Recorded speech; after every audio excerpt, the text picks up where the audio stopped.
Hi, I'm Misha Ketchell, editor of The Conversation. For democracy to work, people need to be well informed. That's why we work with academic experts to share their research and explain issues in the news.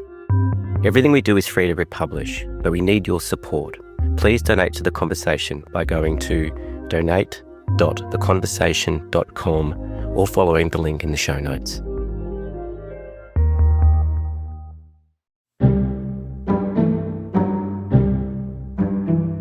From The Conversation, this is Politics with Michelle Grattan. More than usual, next month's federal budget will be a tight balancing act, with the Iran conflict creating immense uncertainty for the Australian economy and inflation becoming ever more threatening. The government is under pressure for more cost of living relief, but it can't afford to do things that fuel inflation. It certainly wants to make this budget a reform one, and now there's a suite of tax changes very firmly on the table. It also needs to rein in government spending, and, as we know, the NDIS's rate of growth has been very much in its sights. On top of the fuel shock, which is affecting almost every Australian, there's now strong pressure to get measures into place for greater fuel security into the future.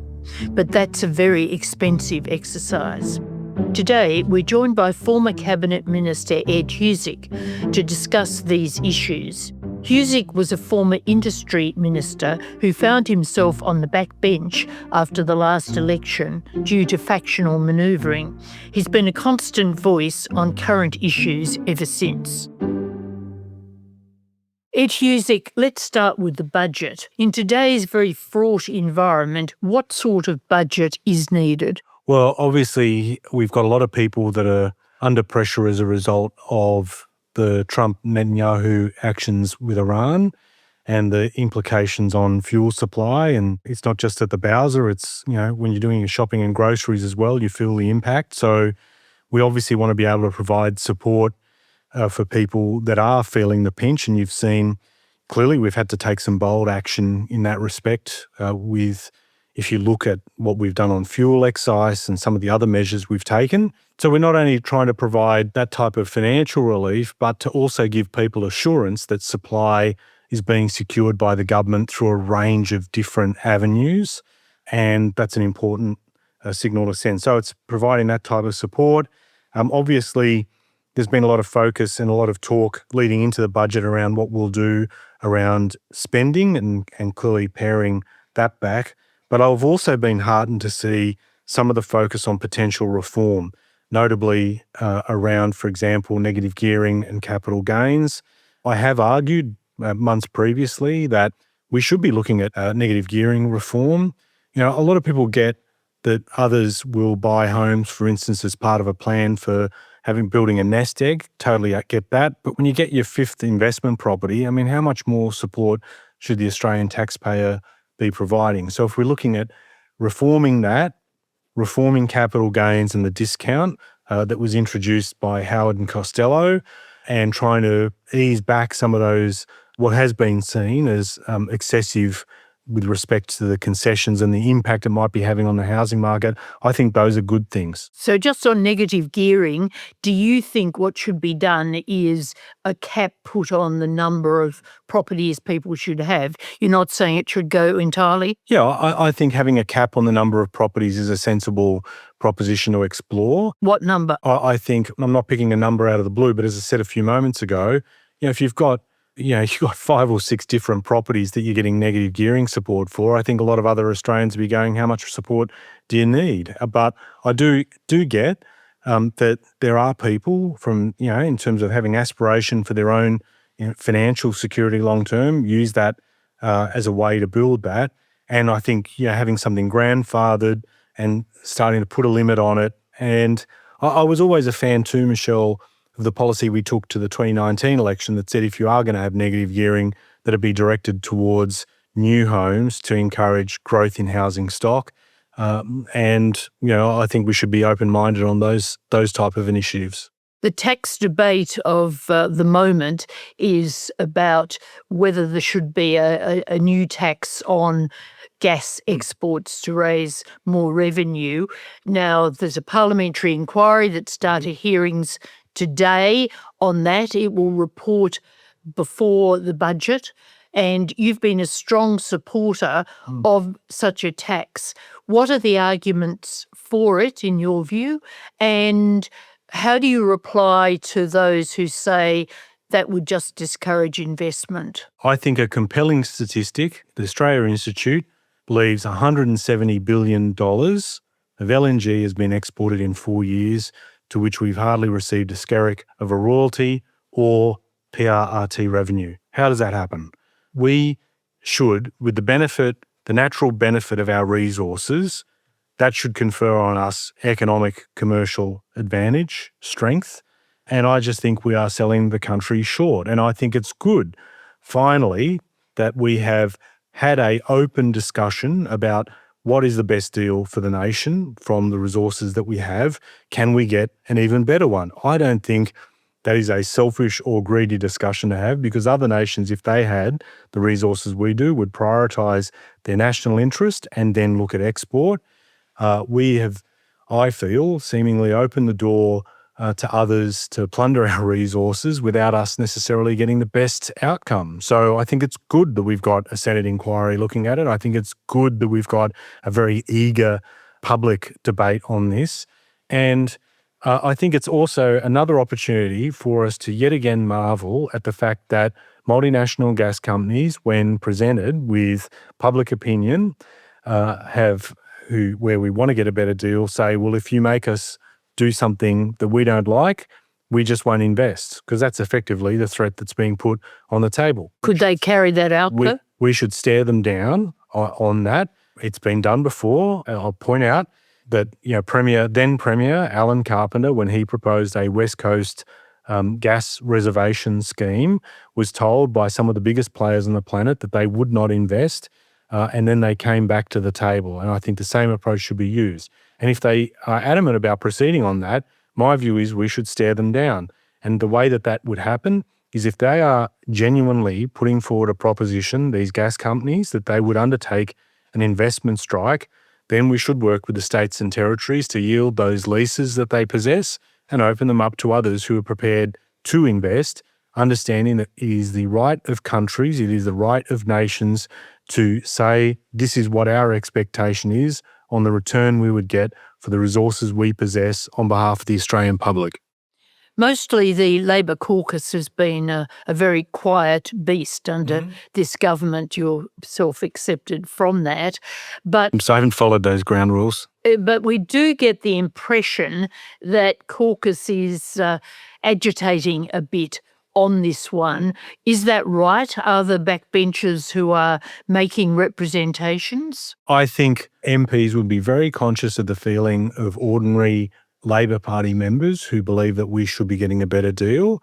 And I've had MPs, I'm not going to name them, but I've had MPs say that they feel equally strongly about this. And there are others that are publicly coming out and saying we should get a better deal. And I think that's reflective of, within the Labor family, a belief that if we've got these resources, we should be able to structure things in a way that we get good revenue out of that and that we apply it for the betterment of the nation longer term. From my perspective, being able to structure things such as this tax and apply it from a sovereign capability perspective, energy independence, what we can do to propel and sustain the economy into the long term for the generations that follow us, we need to start having that longer term thinking applied.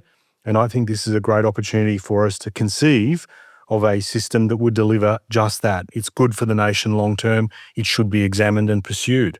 Well, talking of sovereign capability, on the fuel question, should we be aiming to move back to that benchmark of having 90 days fuel in reserve? I think it's important to emphasise we have done a lot as a newish now government with respect to fuel security. It should be recalled that our fuel reserves were not held on Australian soil. They were held offshore. We brought them back onshore. We have slowly boosted those reserves and looked to work on that through the context of the current situation that we're in, the crisis that we're in. Absolutely, if we should look at increasing those stores where we can, but it's an expensive proposition. And this neatly comes back to the point I said a few moments ago, Michelle, about if we look at things like the revenue that could be generated through a gas tax on exports and apply that in a way that provides for greater fuel independence, energy independence for the nation, that's how I think most Australians will go, that's in our long-term good. That's something we should pursue. And if we do have those stores available, good. It's a balancing act. I appreciate these are never simple things because you're buying fuel at a particular point in time. There's a cost in terms of not just building the storage, but then maintaining it as well. But that's the type of thing that should be explored in terms of public debate. And if we have revenues, for example, that are generated through a tax on gas exports that are applied in that way, I think a lot of people would see the benefit of that for the country's long-term good. Are you talking about hypothecating here? Well, I mean, I'm not putting forward any firm, detailed proposal, contained in a report I slide across the table to you right now in this podcast, but I think it should be examined. We've lost refining capacity over the years and now only have two refiners.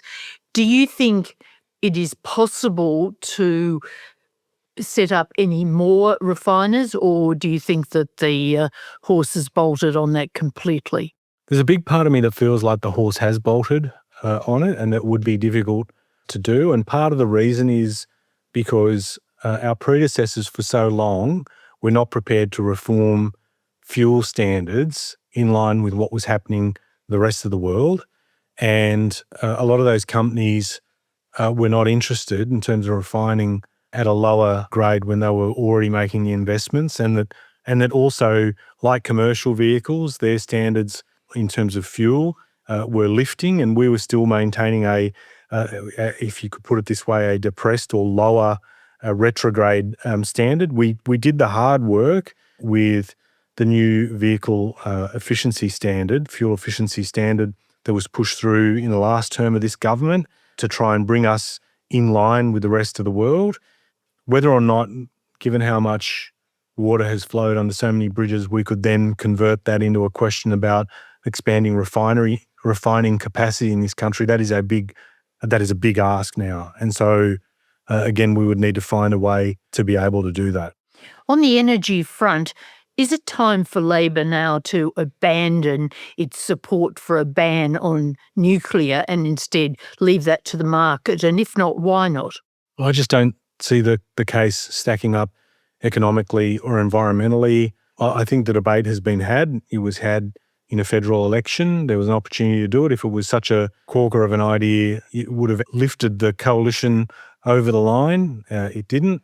And I just think it takes too long to build nuclear capability, and the amount of money that would be required would be huge. And so you've got to ask yourself, for the amount of money you put forward and the time that it would take to build nuclear reactors, is there another way for us to build new energy supply at a cheaper rate? And I just don't see it stacking up. So that is a long way of saying no.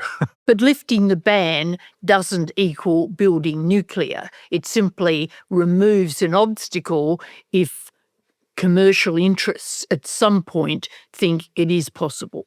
If there was a clamour from the private sector to do that because they believed there were projects that they could just get cracking on with right now, maybe there would be a case for it. I'm not saying there is, but I just don't see that. And I just think there's a lot of other stuff to be done, and I don't see the compelling reason for us to overturn that ban. And I think people would feel that there would have to be a lot of things satisfied before we got to that point, and I just don't see that it's there. As Minister, you were very interested and active on the AI issue. Do you think that the government's choice of basically a light touch regulatory route has been the right one, or do you think more regulation is necessary in the public interest? With a technology that promises to touch every part of our lives, I can't see how we sustain a hands-off approach to regulation. Regulation is not all bad. There's a view that the minute you talk regulation that spooky things happen. It's not the case. I mean, the reality is you can regulate and innovate. If that wasn't the case, we wouldn't be taking any of the medicines we currently benefit from right now. There's a heavy, strong regulatory framework around the development of medicines that is still allowed for innovation, but it has done this important thing, which is build confidence that when we take a medicine, that we will be safe. There is a big concern about the nature and the scale and speed of development of artificial intelligence, particularly with the way in which generative AI has rolled out. And we have to recognise in the public's mind, there is a great deal of reticence, a concern about it. And I can keep saying to you and to others, yes, artificial intelligence can do great things. But people get that. That's what they're worried about, that artificial intelligence, we're encouraging people to use a technology that they are concerned will take their job or will lead to some other social harm, because this is a technology that has a power that has not been seen for generations. So we have to recognize that it's not a bad thing. And constant polling is showing that people are thinking, with AI, yep, I get it can do a lot, but what will it do to the jobs of my kids? So how should we toughen the regulation that's there? I think we need to have a thorough approach. It cannot be piecemeal. It cannot be based on lurching from one shock to another about what AI can do. I very much lean towards the establishment of a National AI Act that would spell out the type of risks we would be looking for, the type of approach to mitigate that risk, and to have a body that would be able to help us with that. I sort of moved when I was minister to get the National AI Centre out of CSIRO, was brought into the department. It would be set up as a National AI Safety Institute. That's finally been done. An AI advisory body that could help ensure that we do the thing that governments are notoriously bad at, which is keep pace with developments in technology. The government, for its own reasons, has decided to disband with that. If they have another way to keep pace with that change, all well and good. I don't know if that's necessarily been advertised, but having a National AI Act gets it done once, gets it done properly. We had an approach before on things like the NBN rollout. Our predecessors messed around with that, tried all sorts of fancy techniques to get it out. And we said, do it once with fibre, get it right, and get it done for the good of the country long term. I adopt the same approach. Get this act done, put the guardrails in place, get it all sorted out at once, and build confidence in the technology. Let's turn to social cohesion. As a Muslim, you've been a voice for the Muslim community within the government, within Labor. You were critical that the Royal Commission set up after Bondi hasn't had Islamophobia in its general terms of reference. What do you think now is the feeling in the Muslim community about social cohesion? So I've watched, for instance, the growth of far-right extremism, both here and overseas. I was particularly focused on it after Christchurch. I recognise that far-right extremists, for instance, target both people of Jewish and Islamic faith. And Christchurch was used to macabrely inspire attacks on Jews and Muslims in different parts of the world. And the manifesto that was put out by the Christchurch, the perpetrator of those terrible things in Christchurch, was used to inspire others to do terrible things. So I've been looking at this for quite some time. It's why when we saw what happened with Islamist-inspired terrorism in Bondi, I didn't hesitate in backing my colleague Mike Freelander when he said we should have a Royal Commission. I agreed to that because I thought one of the biggest terrorist events on Australian soil, we should thoroughly look at that and to be able to see if we're what we need to do to prevent this from reoccurring. And regardless of what faith you are or what background you are, that we protect our people from terrorism. So I was very supportive of setting up the Royal Commission, but I also think, as I said a few moments ago, when you look at the way these things operate, we have extremists. I don't care if they're Islamist or far-right extremists. If they're presenting a threat, we should be tackling that. And I do think that people, if we have a Royal Commission that's set up to examine anti-Semitism and social cohesion, Islamophobia is having a big impact on social cohesion. It's creating and sowing a lot of fear. And I know from talking with fellow Muslim Australians, the number of times I've been told by what they've had to experience, from my point of view, they shouldn't be experiencing it. We shouldn't have people experiencing anti-Semitism or Islamophobia or be singled out for any attribute and be made to be fearful, feel fearful from that. And so I think there are a number of things that we should be doing on this front, but the least of which is we should have a clear examination in the social cohesion element of the Royal Commission of the impact of Islamophobia on people. Have you made those representations direct, for example, to the Prime Minister? Well, I mean, I'm not going to go through all the conversations I've had, but I've certainly raised my concerns with the Attorney General. I've given voice to my concerns publicly on this, and I've spoken with Muslim Australians who want their concerns heard on this, and they have also voiced their concerns on this. And I'm just really uncomfortable with it. I genuinely hold the view that Islamophobia has kind of become a form of acceptable racism, and we need to deal with that. So what you're saying is you would like the terms of reference, even at this late stage, expanded? Well, I think it's within the ability of the Royal Commission to look at Islamophobia within the social cohesion element and to be able to recognise that. I think we should also, as a government, respond to the Human Rights Commission's development of the anti-racism framework. I think we should be responding to the Special Envoy's report on Islamophobia. And I also think that we have made a commitment as a party that we would bring in anti-vilification laws that would, in part, give people protection from Islamophobic behaviour and attack, and we should be progressing that. In the early stages of the Middle East conflict, you were very vocal, very critical of the extent of the attacks on Gaza. The conflict has got a lot worse, obviously, since those days. What's your present view of this war, and are you satisfied with the stand the Australian government has taken?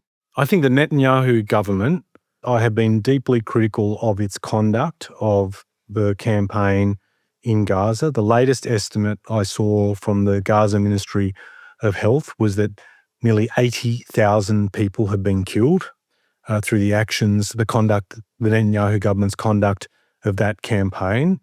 In the last 12 months, under the Netanyahu government, there have been at least 6 different countries in the region that have been attacked. They are now becoming a source of regional and, dare I say, international instability, and they are behaving in a way, the Netanyahu government, that the way that they are conducting themselves, no other country would be enabled to behave in that way without consequence.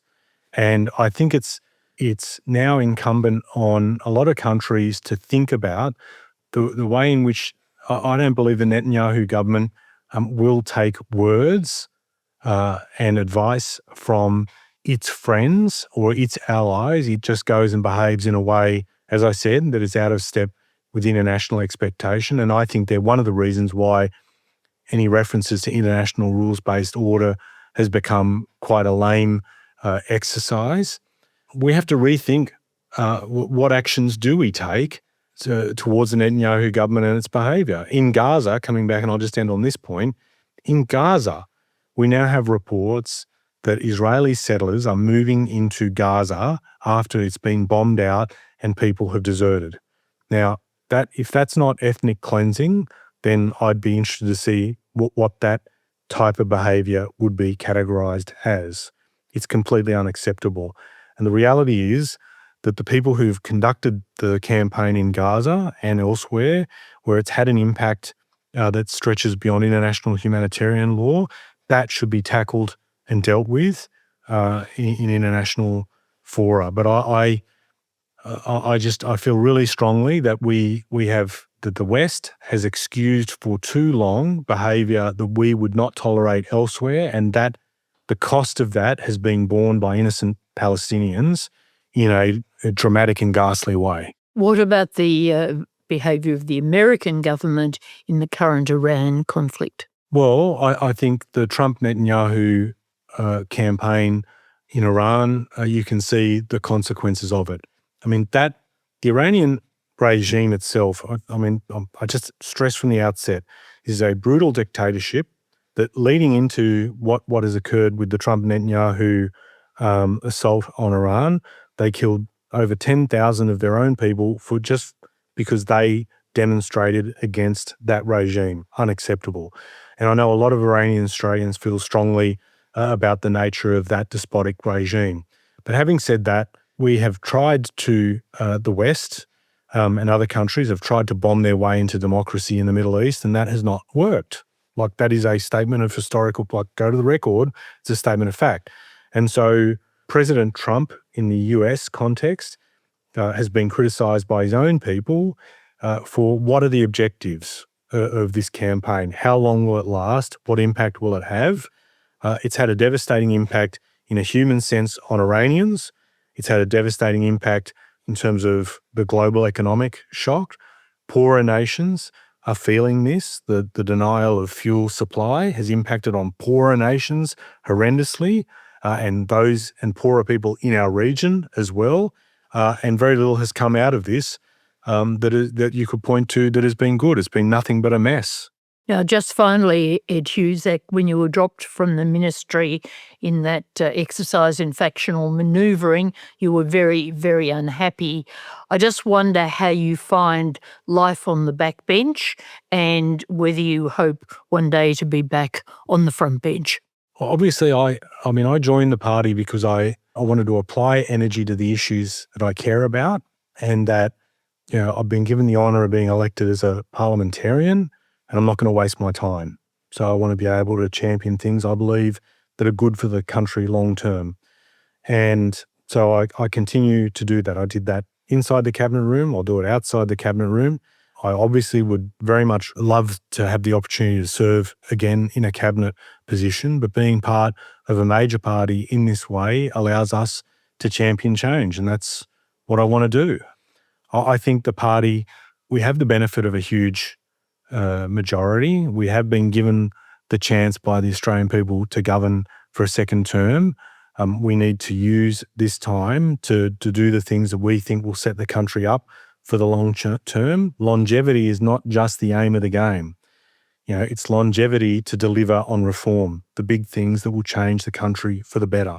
And I do speak up because I do genuinely feel that, we run the risk of people asking the question, what's the point of the government if we don't undertake change? Now, if this budget demonstrates a propensity, an appetite for reform, that is a good first step. And I think that is something that should be pursued and applauded, and I will absolutely be there for it.